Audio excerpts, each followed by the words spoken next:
April மாதம் 2ஆம் தேதி புதன்கிழமை. எஸ்ஐயா புத்தகம் 49வது அதிகாரம் வசனங்கள் 8 to 15.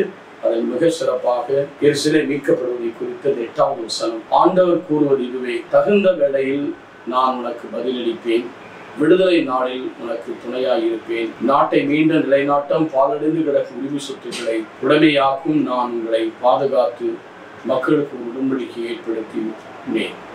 எனக்கு அருமையான சகோதர சகோதரிகள், இவர்கள் அடிமைகளாக நாடு கடத்தப்பட்டு இதை குறிப்பிடப்பட மீண்டும் புதுப்பிக்கிறேன் என்று சொன்னார். அதனால தகுந்த வேலை, ஆப்ட் டைம், இதுதான் தகுந்த வேலை.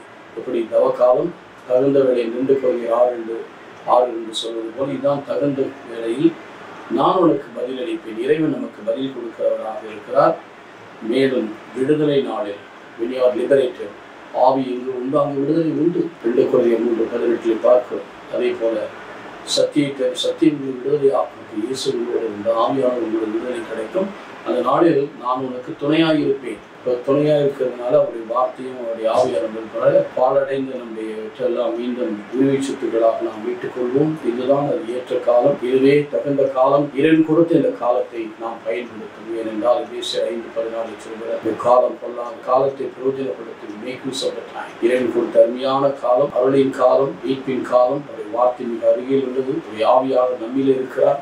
நாம் அவற்றை கொண்டு நாம் செயல்படுத்தி வாழ்வு பெற ஒப்புக் கொடுப்போமா? எங்கள் நல்ல ஆண்டவரே, நேற்றும் என்றும் மாறாதவரை தகுந்த வேளையில் நான் பதிலளிப்பேன் என்று சொல்கிறேன். இதுவே தகுந்த காலம். இந்த காலத்தில், இந்த தகுந்த காலத்தில் நாங்கள் எல்லாவற்றையும் பயன்படுத்த எங்களுக்கு உதவி செய்யும். ஒரு அருளில் வாழ எங்களுக்கு கிருபை செய்கிறார். இயேசு ரட்சகருடைய நாமத்தில் நல்ல பிதாவே, ஆமென்.